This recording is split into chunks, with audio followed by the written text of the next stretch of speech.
महंगाई की मार जहां आम जनता पर पड़ रही है, इसी पर चर्चा करने के लिए प्रदेश उपाध्यक्ष सूर्यकांत धस्माना जी जुड़ गए हैं कांग्रेस के। बहुत स्वागत है धस्माना जी टीवी 100 पर। जी धन्यवाद। धस्माना जी, सबसे पहले जो ये महंगाई की मार है, आम जनता इससे कैसे उभरे? आप लोगों ने भी केंद्र सरकार पर आज निशाना साधा है और जमकर प्रदर्शन भी किया है। देखो पूजा, एक बात आप थोड़ा सा इस बात का विश्लेषण आपको करना चाहिए और दर्शकों को बताना भी चाहिए। लोग उम्मीद करते हैं क्योंकि यूपीए सरकार 10 साल 2004 से लेकर 2014 तक इस देश में यूपीए का शासन रहा। डॉक्टर मनमोहन सिंह प्रधानमंत्री रहे जी। आप उनके 10 साल का अगर कार्यकाल देखेंगे और उस कार्यकाल में कच्चे तेल की कीमतें अंतर्राष्ट्रीय बाजार में अगर उनका आप आकलन करेंगे तो आप पाएंगे कि कच्चे तेल की कीमत पूरे यूपीए सरकार के जमाने में न्यूनतम $78 प्रति बैरल और मैक्सिमम $129 प्रति बैरल, यानी कि अगर आप एवरेज निकालेंगे तो 10 वर्ष में $100 प्रति बैरल के हिसाब से कच्चा तेल उस जमाने में मिला। लेकिन पेट्रोल की और डीजल की कीमतों के बारे में अगर आप विश्लेषण करेंगे तो पूरे यूपीए के कार्यकाल में कभी भी पेट्रोल 71 रुपए से ऊपर नहीं किया और डीजल 59 रुपए से ऊपर नहीं किया। आप इसके आंकड़े मंगवा लीजिए और आपको विश्लेषण करना भी चाहिए जी। 7 साल इस देश में नरेंद्र मोदी जी को सरकार में आए हुए प्रधानमंत्री बने हुए हो गया। वो प्रधानमंत्री जी जिनके राज में बाबा रामदेव पूरे देश में घूम घूम करके टेलीविजन के इंटरव्यू में भी और अपने योग शिविरों में भी कहते थे कि किसको दोगे वोट, जो 35 रुपया पेट्रोल देगा या जो 70 रुपया पेट्रोल देगा। और लोग कहते थे 35 रुपए वाले को देंगे। और पूरे देश में प्रचार किया गया कि कांग्रेस ने पेट्रोल डीजल महंगा कर दिया जी। लेकिन आप 7 वर्ष का अगर कार्यकाल देखेंगे मोदी जी का तो न्यूनतम $28 प्रति बैरल और मैक्सिमम $78 पर बैरल इनके जमाने में कच्चा तेल गया। आजकल 63.5 प्रति बैरल है। एवरेज अगर आप निकालेंगे तो उस एवरेज में $50 प्रति बैरल से महंगा तेल नहीं हुआ। लेकिन पेट्रोल 100 पार हो गया, डीजल 90 पहुंच गया। ये चमत्कार तो केवल मोदी जी कर सकते हैं जी। पूरे देश के अंदर आज जो पेट्रोल और डीजल में लूट कर रही है ये सरकार, 4.5 लाख करोड़ रुपया प्रति वर्ष केवल और केवल पेट्रोल और डीजल में लूटा जा रहा है लोगों की जेब से। और रसोई गैस जो यूपीए सरकार के जमाने में 390 और 400 रुपए के बीच में सिलेंडर मिलता था, आज वो सिलेंडर नॉन सब्सिडी वालों को 1000 रुपया और सब्सिडी वालों को 820 रुपया मिल रहा है। आप देख सकते हैं कि पूरे देश में त्राहिमाम मचा है। देश की जनता खून के आंसू रो रही है। पहले ही कोरोना काल ने 12.5 करोड़ लोगों का रोजगार पूरे देश में छीन लिया। पूरे देश में आप देखिए अनाज महंगा, चूल्हे में वैसे ही चावल नहीं चढ़ पा रहा था, चूल्हे में वैसे ही रोटी नहीं बन पा रही थी, चूल्हे में वैसे ही दाल नहीं बन पा रही थी, चूल्हा जलाना मुश्किल था। लेकिन अब मोदी जी ने ऐसा इंतजाम कर दिया है कि आप आटे की चिंता ना करें, चावल की चिंता ना करें, दाल की चिंता ना करें, सब्जियों की चिंता ना करें, क्योंकि मैं गैस ही इतनी महंगी कर दूंगा कि लोगों के चूल्हे ही नहीं जलेंगे। मोदी जी ने लोगों के चूल्हे पर, रसोई पर सर्जिकल स्ट्राइक करी है जी। लोगों का जीना मुहाल कर दिया है। लोगों को पूरे देश के त्राहिमाम करने के लिए मजबूर कर दिया है। मैं समझता हूँ इतनी बड़ी लुटेरी सरकार आज तक आजादी के बाद से लेकर अब तक इस देश में नहीं आई। और इसलिए आज कांग्रेस ने पूरे उत्तराखंड में प्रीतम सिंह जी के आह्वान पर हम लोगों ने प्रदेश भर के जिला मुख्यालयों पर आज प्रदर्शन किया, पदयात्राएं निकाली। और 22 तारीख को जो परसों आ रही है, हम ब्लॉक स्तर पे ये पदयात्राएं निकालेंगे और उसके बाद घर घर जाकर के इस डकैती के बारे में, इस सरकारी लूट के बारे में इस प्रदेश की जनता को बताएंगे, क्योंकि अब इनकी विदाई की बारी आ गई है। भारतीय जनता पार्टी को अब जाना ही होगा और कोई तरीका नहीं है। जनता को अगर राहत देनी है तो भारतीय जनता पार्टी का इस प्रदेश से जाना ही एकमात्र रास्ता है। बिल्कुल, लेकिन धस्माना जी, देखा जा रहा है कि सरकार की तरफ से बार बार ये कहा जा रहा है कि कोरोना की वजह से जहां आर्थिक मंदी आई है, सरकार को आर्थिक मंदी दिखाई दे रही है, लेकिन जो गरीब जनता जो पहले से परेशान है उन पर भी तो कोरोना की मार पड़ी है। तो सरकार से जनता अगर अपेक्षा नहीं करेगी, क्या सरकार जनता से अपेक्षा कर रही है? अब जो आप जनता से इस कदर भार डाला जा रहा है जनता पर महंगाई की। पूरे कोरोना काल में अगर किसी के मजे आए हैं तो देश में नरेंद्र मोदी जी के मजे आए हैं, और जहां जहां इनकी सरकार है इनके मुख्यमंत्रियों के मजे आए हैं। इन्होंने कोरोना के नाम पर लोगों की जेबों में डकैती डाली, लोगों से कोरोना के नाम पर पीएम केयर फंड में अरबों खरबों रुपए जमा किया। मैं आपको बता सकता हूं, आप इसके आरटीआई डाल करके सूचना प्राप्त कर सकती हैं।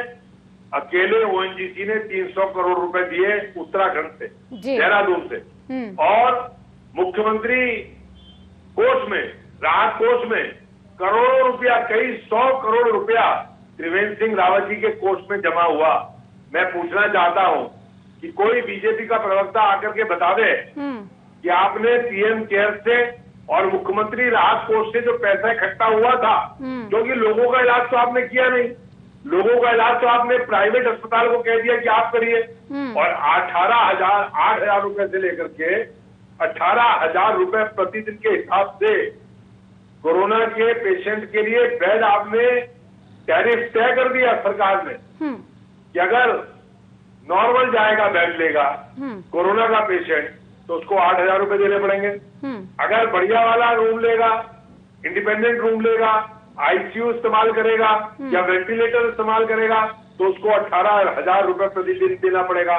टेस्टिंग आपने प्राइवेट लैब्स को दे दी, टेस्टिंग आपने नहीं कराई, इलाज आपने नहीं कराया, आपने लोगों को कोई आर्थिक किसी भी प्रकार का आपने सहायता नहीं प्रदान करी। तो अब मैं पूछना चाहता हूं कि ये मुझे बीजेपी वाले और ये सरकार वाले बतावें कि अरबों खरबों रुपया जो आपने पीएम केयर्स में और मुख्यमंत्री राहत कोष में जमा किया, उस पैसे से आपने क्या किया?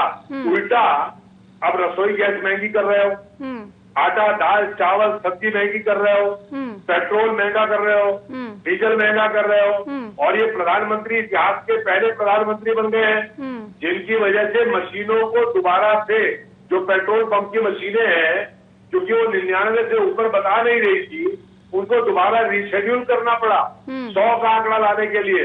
अब हाथ जोड़ रहे हैं भैया, इनसे मुक्ति दिलाओ।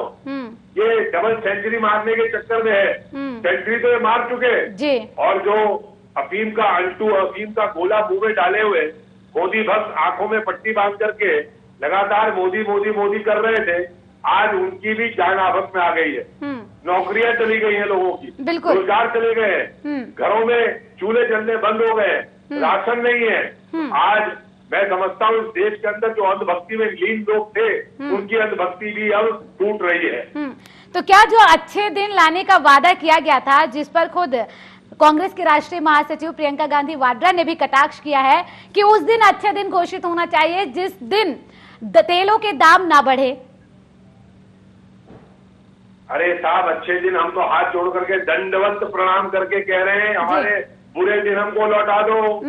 390 रुपए का सिलेंडर वाला बुरा दिन लौटा दो, 71 रुपए लीटर पेट्रोल वाला बुरा दिन लौटा दो, 59 रुपए डीजल वाला बुरा दिन लौटा दो, हमारे 28 रुपए किलो चीनी वाले बुरे दिन लौटा दो, हमारे वो आटा चावल दाल जो हमारे प्रदेश के अंदर कांग्रेस की सरकार राशन में गरीबों को दे रही थी वो दिन लौटा दो, जो हमारा मिट्टी तेल मिलता था, राशन में चीनी मिलती थी, वो पूरे दिन लौटा दो।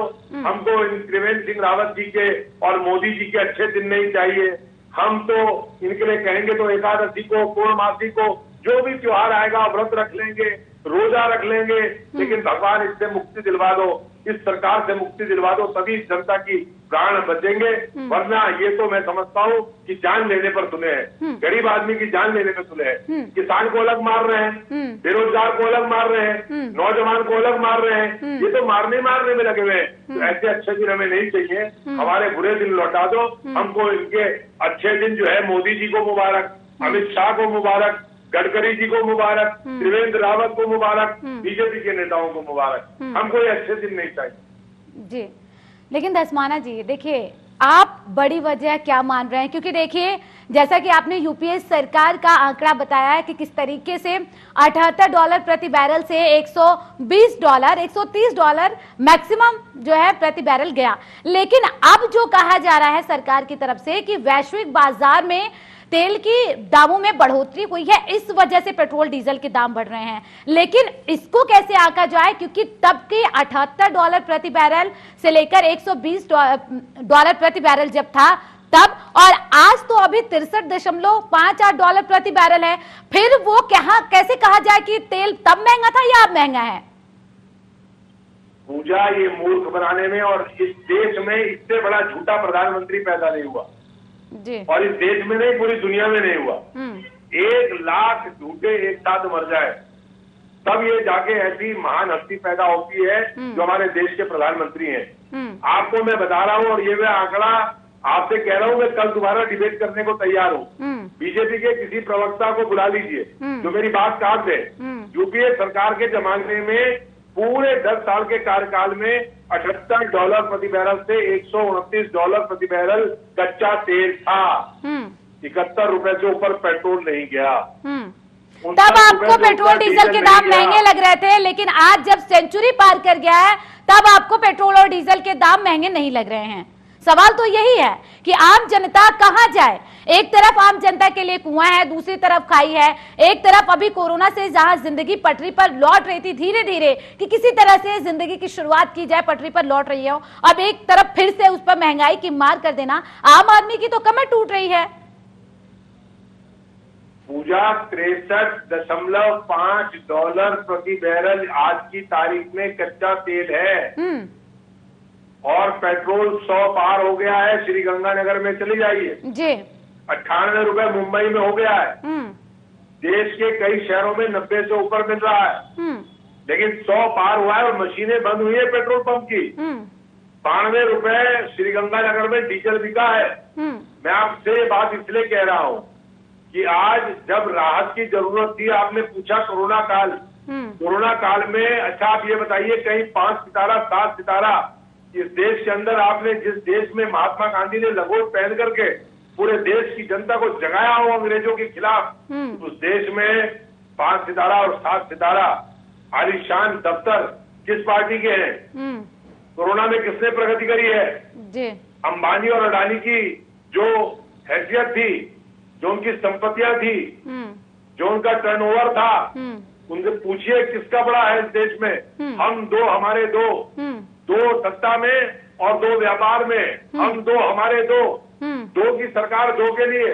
यहाँ तो डॉक्टर अंबेडकर ने, महात्मा गांधी ने, देश के महान स्वतंत्रता संग्राम सेनानियों ने देश की आजादी के बाद जो संविधान बनाया, government of the people, by the people, for the people, जनता की सरकार, जनता के द्वारा, जनता के लिए, ये परिभाषा थी।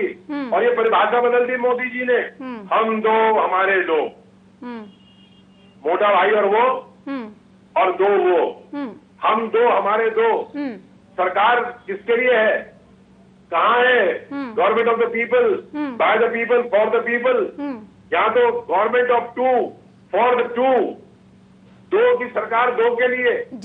ऐसा तो नहीं कहा था डॉक्टर अम्बेडकर ने जी, ऐसा तो नहीं कहा था महात्मा गांधी ने, सरदार पटेल ने, गोविंद वल्लभ पंत ने, ऐसा तो नहीं कहा था हमारे देश के उन महान स्वतंत्रता संग्राम सेनानियों ने, जिन्होंने जेलों में, सलाखों में जाकर के, बंद होकर के, लाठी खा करके, गोली खा करके इस देश को आजाद कराया। क्या उन्होंने इस दिन के लिए कराया था कि हम तो हमारे दो की सरकार हो? शर्म आनी चाहिए। लेकिन आप तो एक अच्छा उदाहरण पेश कर सकते हैं ना, जहां पर आपकी सरकारें हैं वहां पर वैट कम करके, क्योंकि केंद्र सरकार की तरफ से एक्साइज ड्यूटी का बोझ और दूसरी तरफ राज्य सरकारों का वैट, ये डबल मार जो सरकार, जो आम जनता पर पड़ रही है ना, इससे बहुत ज्यादा जनता त्रस्त हो चुकी है।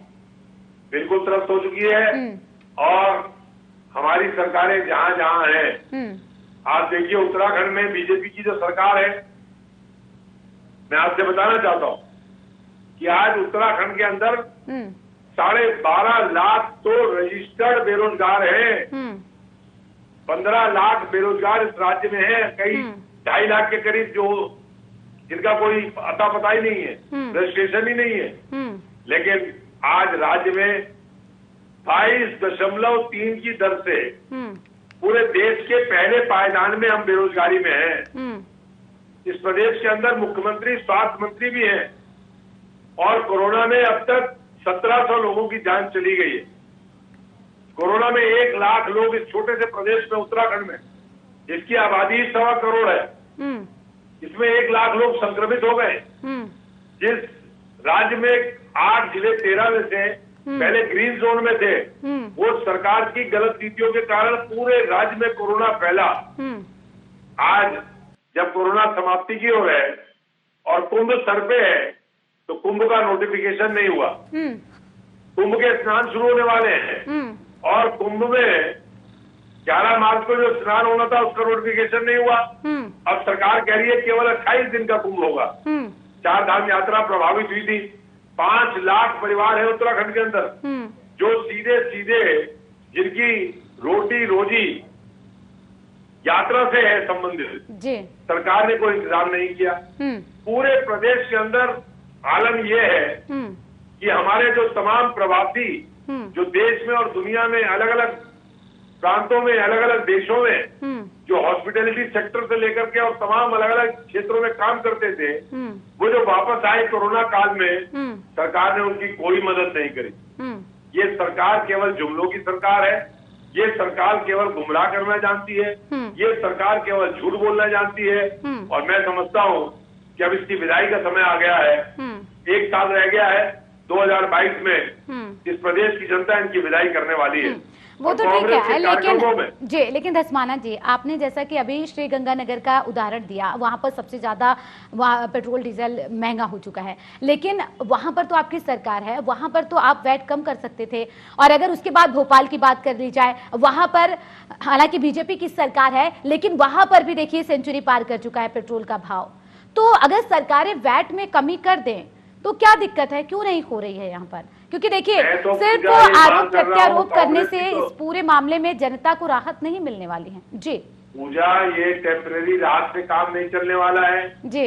राज्य की सरकार जो कर सकती है वो करेगी, लेकिन हम तो ये मांग कर रहे हैं कि भारतीय जनता पार्टी की मोदी सरकार कहती है एक देश एक टैक्स जी, तो पूरे देश के अंदर पेट्रोलियम पदार्थों को जीएसटी पे ले आई है। वो तो कह रहे हैं, आप लोगों ने इनकार कर दिया जब जीएसटी काउंसिल की बैठक हुई। बीजेपी के प्रवक्ता तो ये कह रहे हैं, बीजेपी के नेता ये कह रहे हैं कि जब जीएसटी काउंसिल की बैठक हुई, जब चर्चा हुई कि इसे जीएसटी के दायरे में लाया जाए, तो आप लोगों की तरफ से इनकार कर दिया गया।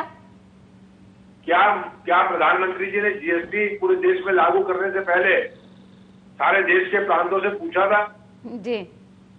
क्या उन्होंने सीए एनआरसी का कानून लाने से पहले देश के तमाम मूल वर्गों से पूछा था जो उसके खिलाफ है? क्या देश में 3 काले कानून जो किसानों के खिलाफ ला करके किसानों के खेती को, किसान के खेत को और किसान को गुलाम बनाने की साजिश मोदी सरकार ने करी है, क्या किसी किसान संगठन से उन्होंने पूछा था?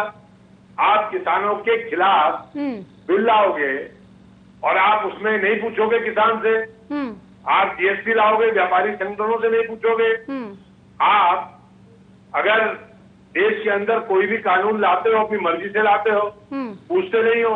और जब कहीं जीएसटी पेट्रोलियम पदार्थों में लागू करने की बात आवे तो बहाना लगा दो कि कांग्रेस के सरकारें तैयार नहीं है। यानी कि सीधे तौर पर ये बहानेबाजी है बीजेपी की तरफ से। बिल्कुल बहानेबाजी और झूठ बोलते हैं, ये असत्य बोलते हैं। देश के पूरी जनता को जिस प्रकार से इन्होंने प्रताड़ित किया है, जो जनता ने प्यार मोहब्बत और इनको वोट देकर के सत्ता में बैठाया 2-2 बार, जनता के पेट में जिस प्रकार से लात मारने का काम इस समय मोदी सरकार कर रही है, चूल्हे में हमारी माता बहनों की जिस प्रकार से सर्जिकल स्ट्राइक मोदी जी की सरकार कर रही है, मैं समझता हूँ कि आने वाले दिनों में जनता इनको जरूर दंड देगी और इनको बेदखल करके कांग्रेस की वापसी इस प्रदेश में भी और देश में भी करेगी। आपकी सरकार अगर आती है तो पेट्रोल और डीजल के दामों में किस तरीके से उस पर काम किया जाएगा इस बार? क्योंकि देखिए इस समय सबसे बड़ी जो समस्या है महंगाई है, बेरोजगारी है और किसानों का मुद्दा है। क्योंकि देखिए तीनों ही मुद्दों पर आप लोग मुखर हैं और आप लोगों ने लगातार सवाल भी उठाया है विपक्ष होने के नाते। पूजा, हमने अपनी बात बताई आपको कि हमारी सरकार थी 10 साल जी, और कच्चे तेल की कीमत $78 पर बैरल से $129 पर बैरल तक गई, लेकिन हमने 71 रुपए से ऊपर तेल नहीं होने दिया, 59 रुपए से ऊपर डीजल नहीं होने दिया, गैस की कीमत 400 से ऊपर नहीं होने दी। कांग्रेस की सरकार आएगी तो हम कंट्रोल करेंगे। इसी प्रकार से आप अगर आप कैलकुलेशन करेंगे वैट का और एक्साइज का, तो एक्साइज और वैट मिलाकर के तेल 3 गुना दाम आज हो गया। बिल्कुल, जो दाम उसका एक्चुअल रिफाइनरी में जाने के बाद पेट्रोल और डीजल जिस दाम पे आता है उससे 3 गुना सरकार वसूल कर रही है। सवाल तो यही है कि करीब 26 से 27 रुपए प्रति लीटर मिलने वाला जो डीजल पेट्रोल है वो मिल रहा है 100 रुपए के पार, या फिर 97 रुपए, 98 रुपए। ऐसे में अगर 1 लीटर डीजल और पेट्रोल के लिए जनता को इतनी कीमत चुकानी पड़ेगी, तो फिर जब डीजल और पेट्रोल के दाम बढ़ेंगे तो आम दूसरी वस्तुएं हैं उसके दाम अपने आप बढ़ जाएंगे। देखिए, सारी आवश्यक वस्तुएं जो ट्रांसपोर्ट होती हैं, चाहे अनाज हो, चाहे सब्जियां हो, चाहे दूध हो, जब डीजल की कीमत आप बढ़ाएंगे तो ट्रांसपोर्टेशन की कीमत बढ़ेगी, ट्रांसपोर्टेशन की कीमत बढ़ेगी तो ट्रांसपोर्टर अपनी जेब से नहीं देगा, व्यापारी अपनी जेब से नहीं देगा, सरकार अपनी जेब से नहीं देगी, वो सारा बोझ जनता पर ही पड़ने वाला है। इसलिए पेट्रोल डीजल की कीमतें सीधा रिलेशन उनका है जो हमारी वस्तुएं हैं उनके दामों से, तो इसलिए वो दाम बढ़ेंगे ही बढ़ेंगे जब डीजल के दाम बढ़ेंगे। तो डीजल के दाम हो, पेट्रोल के दाम हो, उन पर इस सरकार को तत्काल एक्शन करना चाहिए, और नहीं करेगी तो मैंने आपको बता दिया है इन सरकारों की बेदखली अब अवश्यम भावी है। जी धस्माना जी, आखिरी कमेंट, क्योंकि देखिए डीजल के दाम बढ़ने से न सिर्फ आम उपभोक्ता बल्कि किसान जिनकी अभी लागत मूल्य नहीं मिल पा रही है, जिसके लिए वो सड़कों पर बैठे हुए हैं, और ज्यादा सिंचाई में जब डीजल के दाम बढ़ रहे हैं उस पर पैसे लगेंगे तो फिर कैसे किसानों को राहत मिलेगी? किसानों को कोई राहत नहीं, किसानों की बर्बादी की इजाजत तो इन्होंने लिख दी है जी, it is written on the wall.